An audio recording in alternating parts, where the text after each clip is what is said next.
Nyesom Wike as the Minister of the Federal Capital Territory, FCT, and Senator Dave Umahi as the Minister of Works. This is just as the Ministry of Niger Delta Affairs appears to have been scrapped, as it was not on the ministerial list, while there is no one for now as the Senior Minister of Petroleum. We're now joined by the former SA to Rivers State Governor, Inko Taria, and political analyst Chris Nwokobia to discuss this listing. Good morning, and thank you very much for joining us. Good morning. I'm a little bit worried. Can you hear me? Yes, Inko, yes, we can hear you loud and clear. All right. Very good. Thank you. Chris Nwokobia will be joining us via the phone. Good morning. Thank you very much for joining us as well. I think I'll begin with Inko Taria. Inko, you've seen the list. You've seen the nominations. Before we start to go into particular portfolios, let's talk about your general sense of the list that has been reviewed. We don't have a complete list yet of all the portfolios, but for the ones that have been released, would you say that you're impressed? President Bola Ahmed Tinubu has been charged with having a keen eye for making great selections. So from what you've seen, would you say that this has indeed been great selections? Well, save for one or two appointments, I think we are going to have square pegs in square holes. If you look at the likes of Dave Umahi, his records in Ebonyi State, Nyesom Wike, his records in Rivers State, and especially the deplorable state, pathetic state of the Federal Capital Territory. I think these are some. Then you look at the Education Minister. But my greatest worry has to do with the scrapping of the Niger Delta Ministry. And the obvious Bola Ahmed Tinubu is going to become the substantive minister for petroleum. These are the two major worries I have. But I've always said that you don't need the Niger Delta Ministry and at the same time, Niger Delta Development Commission. It's just complete waste of our resources and the repetition. What they need to do, even if the ministry has been scrapped, no problem, although a lot of us would have preferred the Niger Delta Ministry to the Niger Delta Development Commission, so that it will give a sense of belonging to the Niger Delta people. But you don't need both, actually, because they are performing the same functions. That is the truth about it. So I don't have a problem with the appointment thus far. Let us see how a lot of them will perform. Although, again, some persons, like I said, most, but you still have some persons with whose records are very solid and who ought not to be in the federal cabinet. But you know, these are compensatory appointments. So probably after a year, and most times these appointments are based on the fear of a rerun. So the Supreme Court nullify the election. So you need certain hands that you're sure can deliver the state to you. But I think after a year or two, we are going to get the real appointments, those I believe Tinubu really want to work with if he succeeds in the next 4 years. Nwokobia, can you hear us? Can you hear me? Yes, we can. All right. So I want your thoughts also. Mr. Inko Taria said that, to a large extent, there are square pegs and square holes. Do you agree with, that picture that has been painted? A lot of these persons seem to be settlements, for the efforts that they, and of course, what they did to get the APC to win the election and get President Bola Tinubu to win the election. Some of them, of course, are journalists that have now been made ministers for, things that have nothing to do with journalism. Some of them have been made ministers for defense or minister of state for defense after their states were ravaged by bandits for many, many years. Some of them have absolutely no business. I mean, a lot of them really, if you look at their educational qualifications and their, work or job, political history, have no business whatsoever with the places that they've been appointed to. Let me just quickly share one of them. The Minister of Solid Minerals, Dele Alake, used to be a journalist, and of course a technocrat, and former Commissioner for Information and Strategy in Lagos State. Gboyega Oyetola, who's the former governor of Osun State, and lost his re-election. I should mention that, lost his re-election to Governor Adeleke currently, and lost his re-election means that the people of Osun State weren't even pleased with the work that he did in Osun State. He's now Minister for Transportation. Mohammed Badiru is former governor of Jigawa State and, of course, Minister for Defense. Bello Matawale, former governor of Zamfara, now Minister of State for Defense. Festus Keyamo, SAN, It's not Minister of Aviation. So, Mr. Okobia, please, let's have your thoughts, of these square pegs and square holes. Thank you once again for having me. Let me say clearly that I would align with the later part of my brother's comment, which of course was stating clearly that it is more of political patronage rather than about propriety, rather than about the right people in the right place for the right job. I say this advisedly. If you look at the list like you have just clearly enumerated, you will find out that it's just it's basically more about partisanship, political patronage, and if you like, maybe the president waiting or preparing for a possible rerun or a runoff. That's actually what it is. It's not about square pegs and square holes. You have just noted where's Dela Alaka and what is he doing there? What is he doing in the Ministry of Mines or so? And the other, Badr, what did he do in the state? And how can you put Matawale in charge of in the Ministry of Defense when in actual fact he superintended over a state that was basically defenseless? And I want to say with all sense of respect and commitment to our country that until leadership puts country first, until leadership puts service delivery first, our search for the new republic will be distant and it will be like the wait for Godot. I would say very importantly that going forward, the Tinubu administration must be ready for critical analysis, critical survey, critical X-ray of its purpose and intendment for our country. Don't forget also that, like you know, that we have governors who failed in their effort for re-election, and what the federal cabinet appointments that they were given was just basically compensatory for helping get Asiwaju to power through the most fraudulent, and I say with all sense of respect, the most fraudulent electoral process in our country's history. All right, Mr. Okobia, also looking through the list, I mean, we've talked about some of the shocking announcements, the ones that we've maybe considered square pegs in round holes. Would you say, if you look through the list, which ones would you say you find the most comforting or the most exciting for you? Which of the names and portfolios do you find very fitting?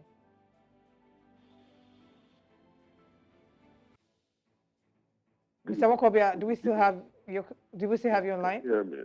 All right, please go ahead. Can you hear me? Yes, please. Please go ahead. If you have square pegs and round holes, it will give you worry, not excitement. We just mentioned Dela Alaka's position, and then we talked about Badaru and Matawale. Then we talked about the issue of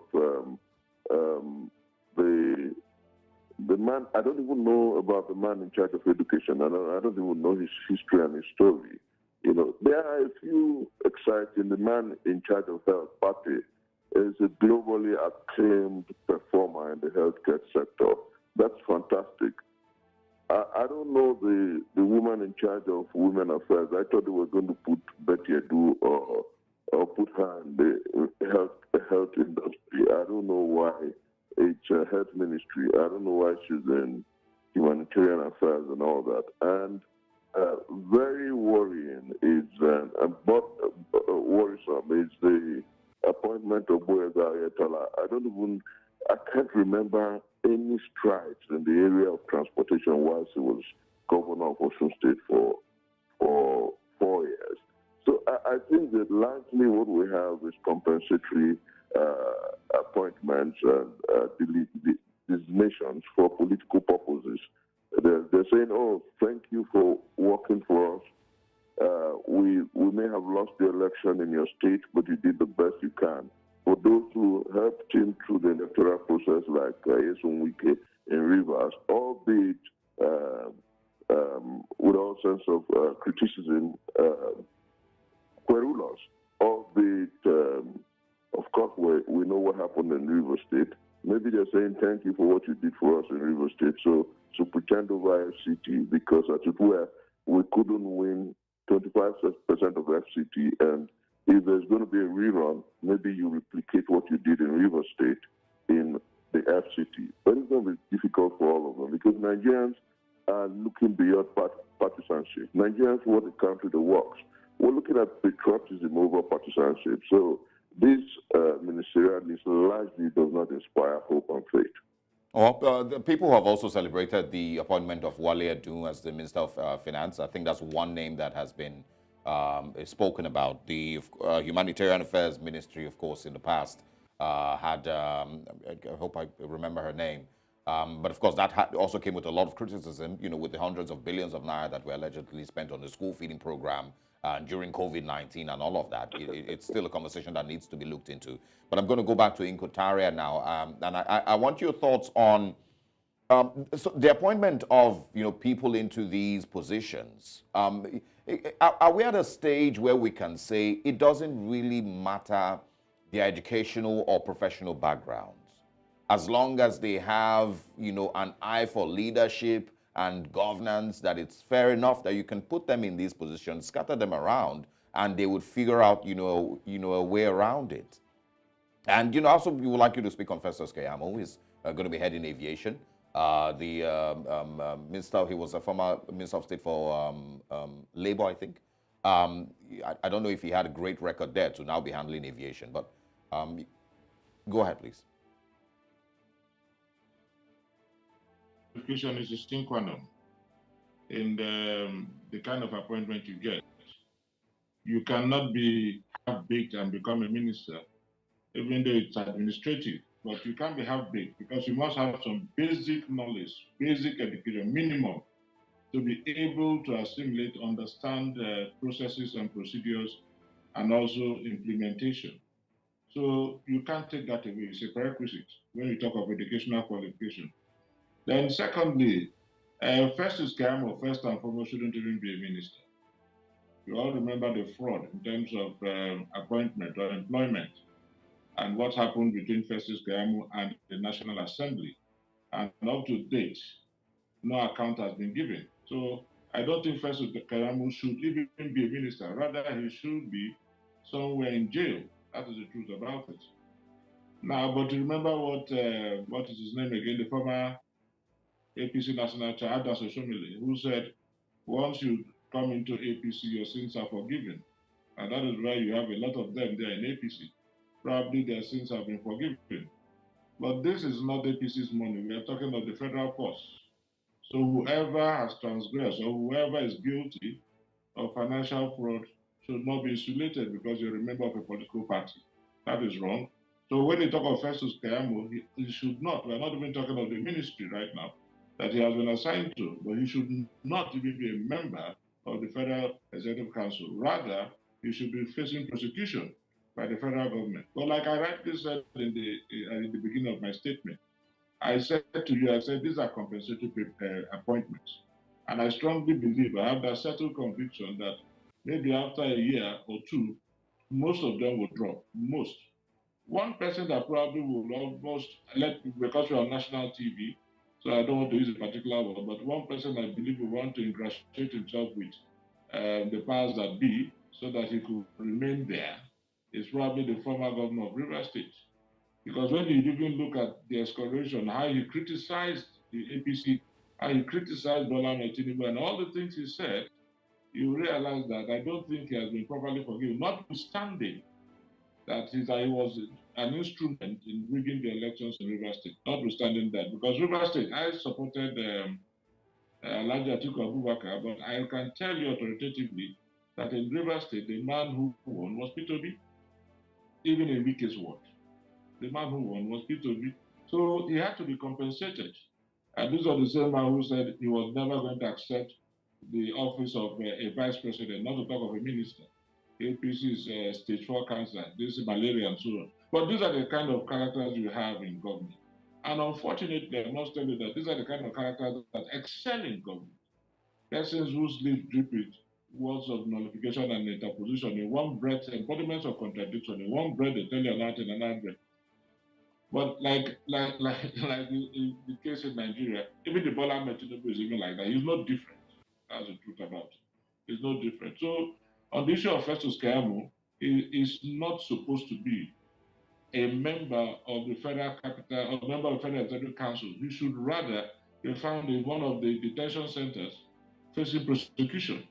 So it does not, even if they had assigned him to a Ministry of Justice, he ought not to be. Yes, he's a senior advocate of Nigeria, but when you consider the sleaze, when you consider his repulsive actions in the past, and the burning question, the nagging question that is yet to be answered by him, he did not even explain on the day he was being cleared. He did not even explain what happened. Yes, he apologized. He had to apologize because he needed the appointment. But he did not even explain to Nigerians, okay, I'm sorry, but this was what really happened. Even if it's a summary of what happened, he did it. He evaded it completely. And that is the end of it. So a man like Festus should never, ever be given any appointment whatsoever. All right, very interesting analysis there. Let's talk about, the balance. Do you feel, looking at the list right now, you've said that a number of them would drop over time in the next year or two. But let's work with what we have right now. The announcements and the portfolios we're organized in a number of ways according to different geopolitical zones. Do you think that this list so far is balanced, or do you think that there might be conversations much later as to maybe not having enough representation from certain geopolitical zones? No, definitely the list is not balanced. Everybody sees of that fact, that the list is not balanced. And if they are going to, the other geopolitical zones are going to be considered, well, that is the prerogative of Mr. President. I don't really know. You have a president that is not really interested in either the rule of law, he is not interested in the feelings of Nigerians. He does what he likes. So one cannot sit down here to say, oh, they might be considered in the future. That is just an imagination. It's a guess or it's a conjecture. You can't say authoritatively, because you have a Tinubu who is not bothered. You can go to hell, pardon my language, who is not bothered about how you feel. Or he is, how would I put it? Negativistic. Do what you want to do, and I'll do what I want to do. And so, if you talk of considering these other geopolitical zones in the future, I can't tell you. I can't tell you, but I have my doubts. I sincerely have my doubts if he's going to do that. Where a lot of people criticize the president being the substantive ministers, which is also a transgression of our laws, actually. But he's still going to be the substantive minister. Rather, what they did was to split the ministry. You had minister for state gas, minister for state whatever, and so on. And deputy is going to be the substantive minister. So they are not bothered about how you feel or whose ox is God. They just go ahead and do whatever they want to do. And if it succeeds, fine. If it doesn't succeed, fine. And most cases, their successes are serendipitous. That is, it just happens, not that they are planned. In most cases, I'm talking of Buhari and I'm talking of Bola Ahmed Tinubu from what we have seen so far. Yeah. All right. Mr. Okobi, I'm going to bring you back in. I try to, point out a couple of the, pretty important ministries. Of course, solid minerals is where Dele Aleke will be heading. But of course, Adedayo Adelabu is the Minister for Power. He used to be a banker, and then, of course, played a, seemingly major role in the CBN before, of course, getting, further into politics and now, this ministerial appointment. But of course, it doesn't seem like he has a lot of experience with regards handling electricity or power generation in any way, capacity. That's just another example. I also, want you to speak on, if you remember in 2015, Nigerians waited for quite a while before former President Muhammadu Buhari appointed his ministers. It eventually came with, a lot of people felt disappointed when the list was eventually put together. But that set the tone for what the next 4 to 8 years was like with former President Muhammadu Buhari. Do you think we're seeing pretty much the same thing now, that the tone has been set as to where Nigeria will be going in the next 4 or maybe 8 years? And, should Nigerians at this point, be excited and hopeful that, we're moving in the right direction, bearing in mind the state that the country has been in the last 8 years, that, everyone agreed that it needed a miracle. Has this set the tone for the next 4 years or 8 years? Let me say very clearly that what is happening today brings to mind that popular French cliche that the more things change, the more they appear to remain the same. Sadly, we're faced at that point in our historicity where leadership has lost every commitment to delivering on the promises that they make every election season. It's a sad trajectory. You just pointed out, I don't know whether the man from Oyo State who was given the power sector is an energy banker or did jobs in that line. But at this point, we're in the 21st century, we barely have power. What we should have in that ministry is a technocrat who understands that sector. I salute what you're doing this morning, which is obviously a very critical analysis of what obtains in our country and what we must do going forward. There is no excitement in the horizon. Let me use their campaign cliche. It doesn't even look like it's a precursor to renewed hope. It doesn't even look like there's a pointer to renewed hope. For several reasons we have in the course of this interview adumbrated. My brother from Rivers State has said something very clearly, that this is not the kind of cabinet that should last more than 2 years. I don't even think that this is a cabinet that can take us out of the morass, to promise, because it is extremely, extremely partisan, compensatory. And then my sister in the studio, who asked a very important question about balance, raised a very fundamental issue, both constitutionally and otherwise. But as somebody from the Niger Delta, I'm from Delta State, I want to say that you feed Nigeria, you will run these ministries from wealth from the Niger Delta. You would sustain them from wealth largely from the Niger Delta. And Ministry of the Niger Delta, which should be one of the prime ministries, does not have a minister yet. Nobody mentioned anything about it. That tells you how careless about what obtains, and the sentiment and the tendencies and sensibilities of our people in the Niger Delta. This administration does not, they don't care. That's the word. They really don't care.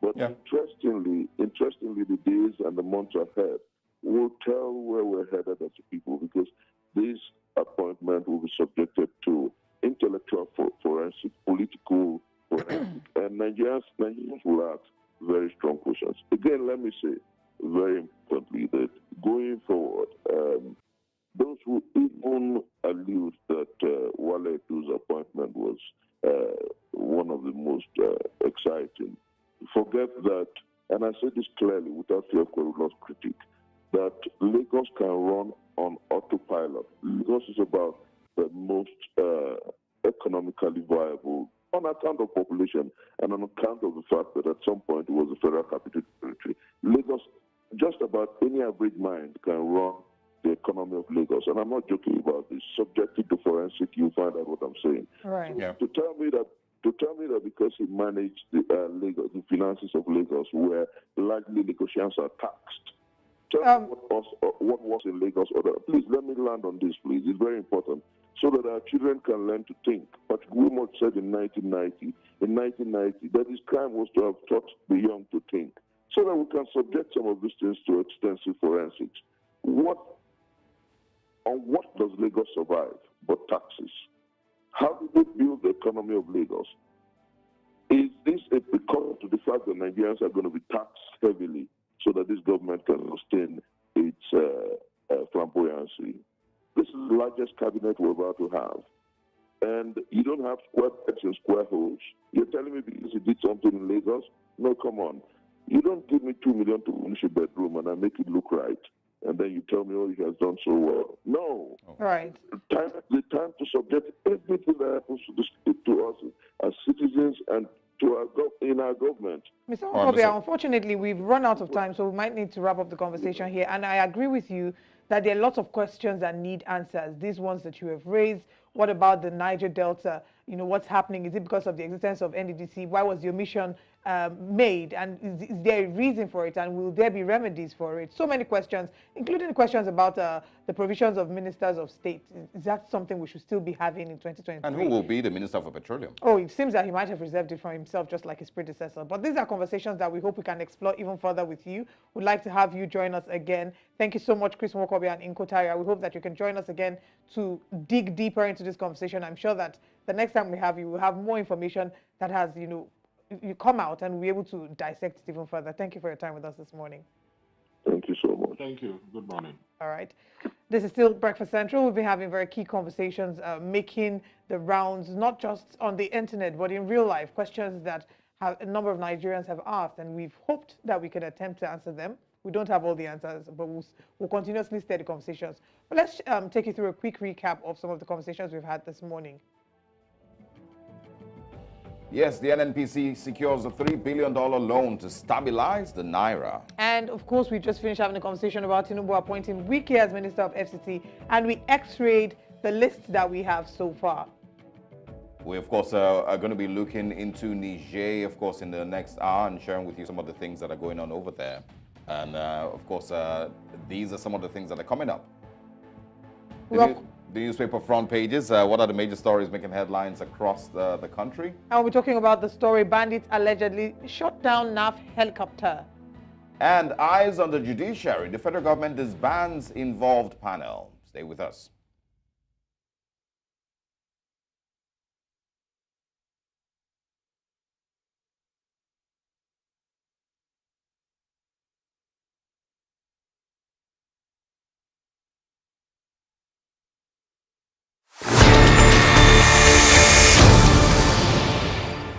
You wake up to a lot of stories about Africa. But this is where you get the story straight. Where we explore different angles because we understand our stories. There's that passion when it's your perspective and not a distant perception. I know you hear it a lot, but it's true. Nobody can tell your story better than you. That's what we do. All day, every day, On News Central TV. are African stories by Africans for Africans.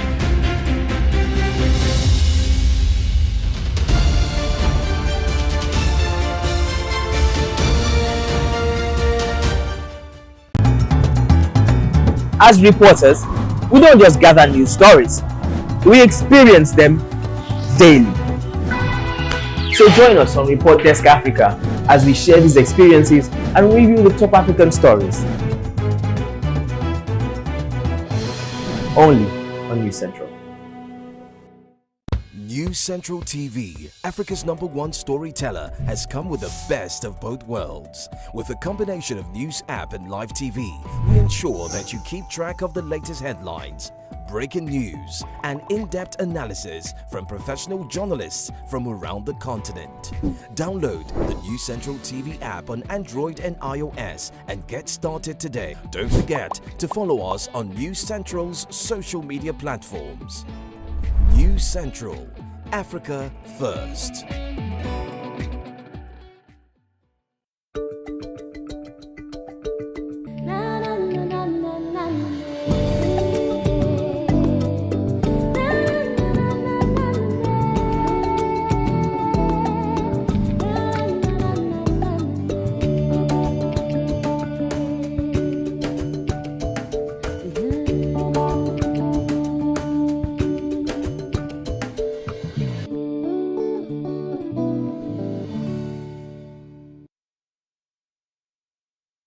Hey lovers, my name is Sharon Ojai-Grube. Hi guys, my name is Femi Adebayo. My name is Anado Adige. Siabo Ojo. Steve Chicks, I'm an actor. Uche Montana. Popularly known me as Neo Energy. My name is Neo Mobak Bafre. Uzo Arope, and you're hanging out with News Central. Keep watching. Keep watching. Keep watching. News Central TV. News Central TV. News Central TV. News Central TV. Did you hear me?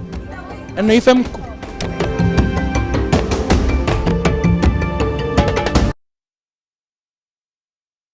Up to a lot of stories about Africa. But this is where you get the story straight. Where we explore different angles because we understand our stories. There's that passion when it's your perspective and not a distant perception. I know you hear it a lot, but it's true. Nobody can tell your story better than you. That's what we do. All day, Every day on News Central TV. are African stories by Africans for Africans.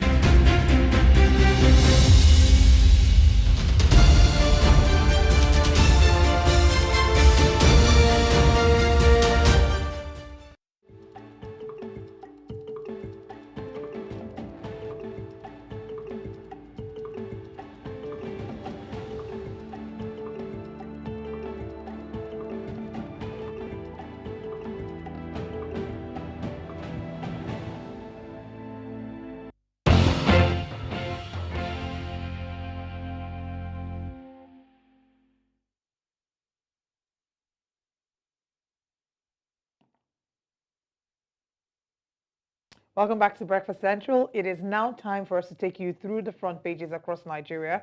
We're now joined by Marcel Mbamalu, who is the publisher and editor-in-chief for Prime Business Africa. Good morning, and thank you very much for joining us this morning. Good morning. Glad to be here. Good to have you.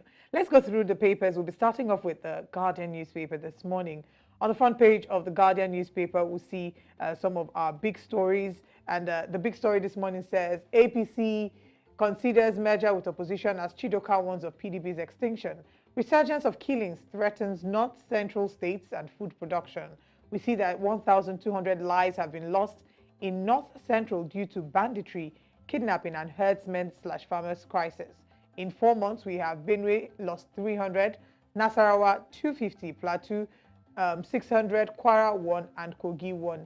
Niger also has 90, FCT no losses. And kidnappings, we have Abuja has 15 and Niger has 8. I think this is an important conversation to have, especially as we have our ministers who have just been announced.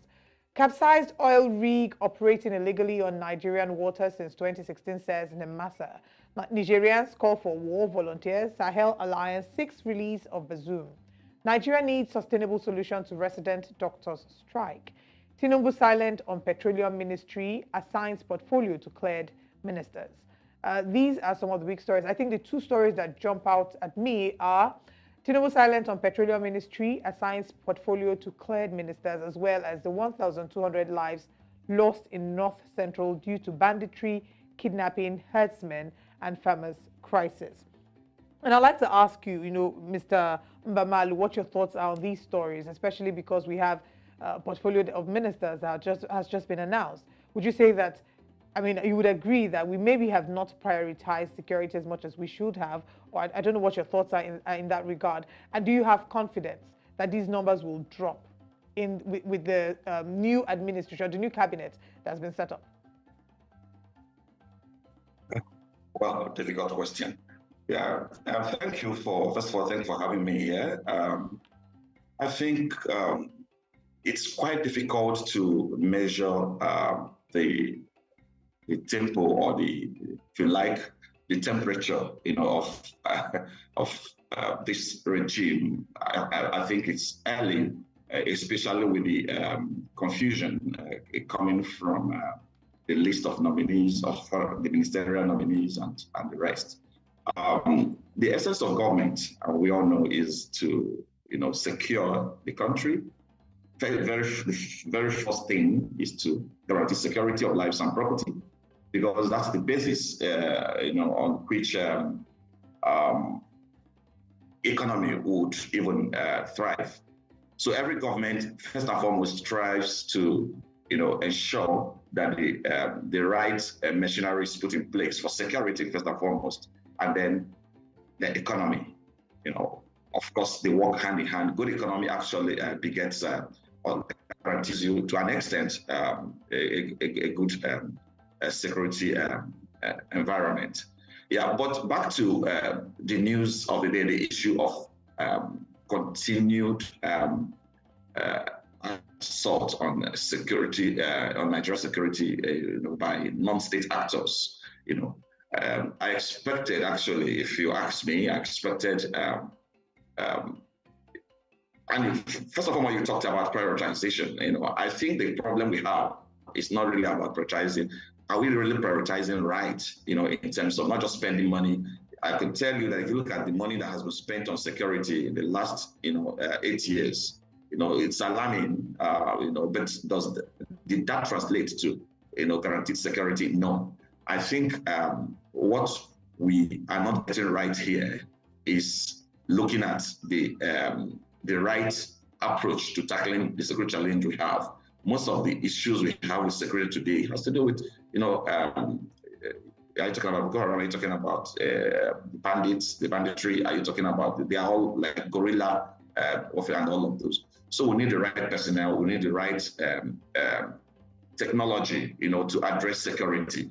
So to what extent is this new regime going to address all of this? Apart from budgeting, the budgeting right, it's all about getting the right people in government. But if you look at, if you ask me, I don't really believe that the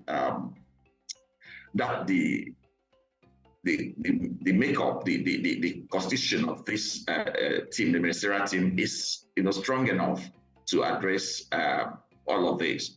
It's good, okay, perhaps because we have a challenge in most of the challenges, apart from North Central, is Northwest, to have a lot of banditry and all of this. We have the Minister of Defense and the Minister of State for Defense coming from the Northwest and all of those. We only have to look, watch and see how they are going to address all of this.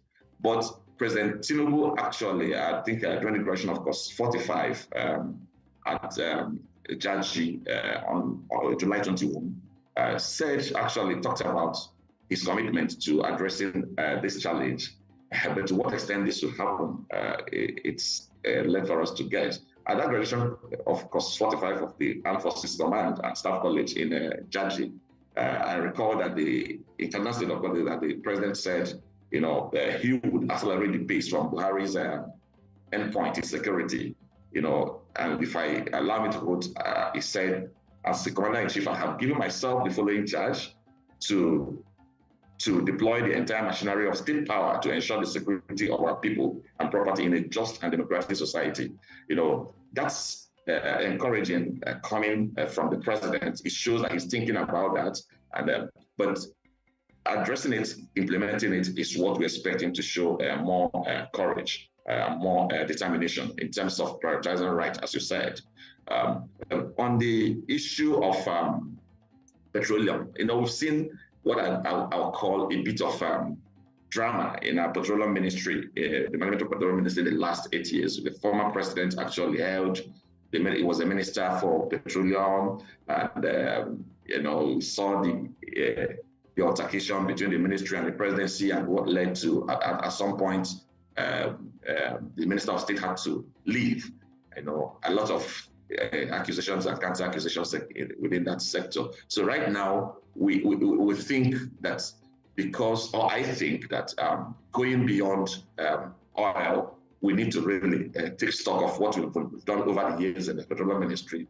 We have a lot of gas deposits that we need to really harness. So we need a real technological know-how, the right personnel to, I don't subscribe to the president also having so much hand on the petroleum ministry. Yes, that's our mainstay in terms of, but we should be diversifying, we should be looking with other directions. So we'll still come back to that, but yeah, we'll come back to it, and it's a good thing that you started talking about petroleum now, because the Punch, which we're going to now, it has a very big story that I think is very interesting.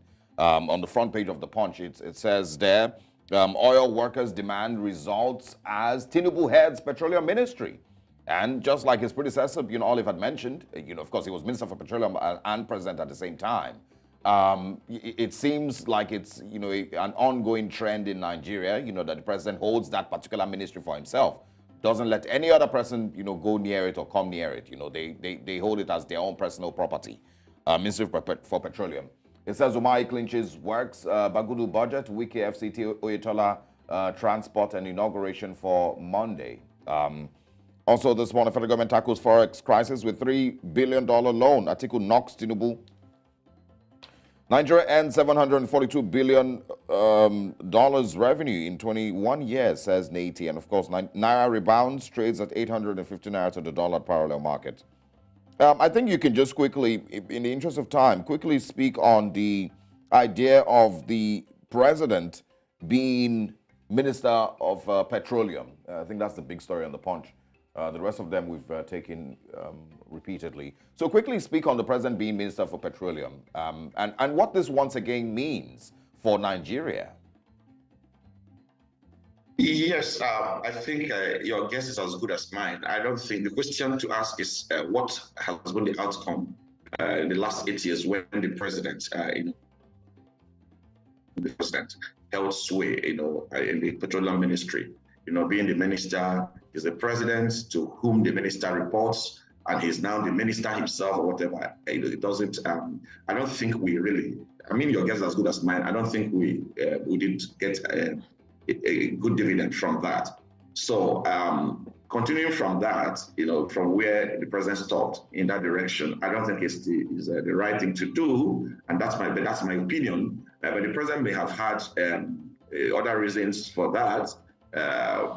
But you don't continue in the same direction when you don't have the desired result. They said, for example, I don't want to use the word, but they said it's really madness, actually, that for us to continue in the same direction, talking about personal lives now, in the same direction, when you are not expected to get a different result when you're doing the same thing all over. Yeah, so exactly. I think it's time.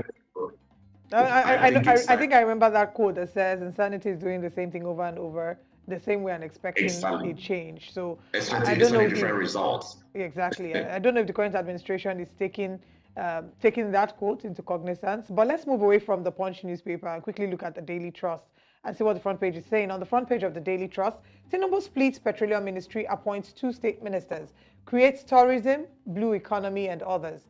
Wike gets FCT, Alake Solid Minerals. New ministers to be inaugurated on Monday. Insecurity preventing northern children from immunization, says Sultan. As investors lose hope, NNPCL secures $3 billion to stabilize the Naira. Nigeria's Eurobonds drop. Make Naira strong. Fix refineries. 82 Boko Haram fighters killed in inter-ethnic clash in Borno. So I think our conversation this morning, let's just quickly touch on your thoughts on NNPCL securing the $3 billion to stabilize the Naira. We talked about this morning, and we want to hear your thoughts on that. Is this something you're excited about, or do you think it's just us trapping ourselves again? Maybe I would like to ask you the question. Are you really excited about that? I'm not. I think we've been on this road, and we've kept on this road for, defending the Naira, without the right approach. You can't defend the Naira effectively if you keep borrowing to defend the Naira, spending your scarce resources, spending your foreign reserve because you want to defend the Naira. I think if you do the right things, first and foremost, allowing, making the economy to be at least productive once again, allowing the productive sector to work, making funds available for manufacturers and productive sector to utilize and produce, the right kind of goods at the right time, and then that addresses actually the issue. Yeah, but if you keep borrowing, if you look at our debt level this time, it's alarming.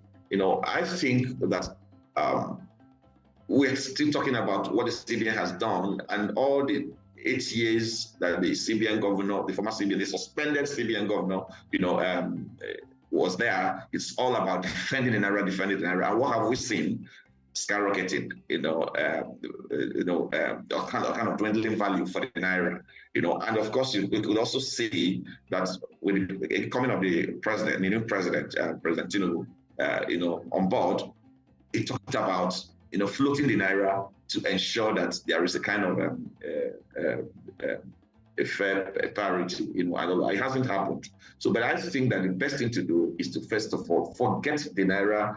Forget the whatever, do the right things within the economy, make the economy robust, let the interest rates, be made more friendly, and let ease of doing business be made to, because by the end of the day, it's actually the private sector that will, rescue the economy. It's the productive sector within the economy that will actually help. We have a situation in Nigeria where the government is actually striving to be richer than the economy, than the people, than the private sector, than whatever. I would prefer, as I was speaking to a friend just yesterday, I prefer a situation where the government, as long as it pays salaries and creates the right environment for businesses and the economy to move, to thrive, becomes, should not be looking to be rich. It should cut down the cost of governance, just do the necessary things, let citizens, a real economy, a green economy, a rich economy is the economy where the citizens, where the businesses are rich, the citizens are rich. And not where the post of the government is bloating. You have a big post for the government, whereas the poverty level is very low, it's very high, So I think that this idea of making money, our revenue has grown, we have this, as long as it's good to the extent of being able to have enough foreign reserve to be able to defend it around, be able to cater for your imports, for a period of time. Striving to make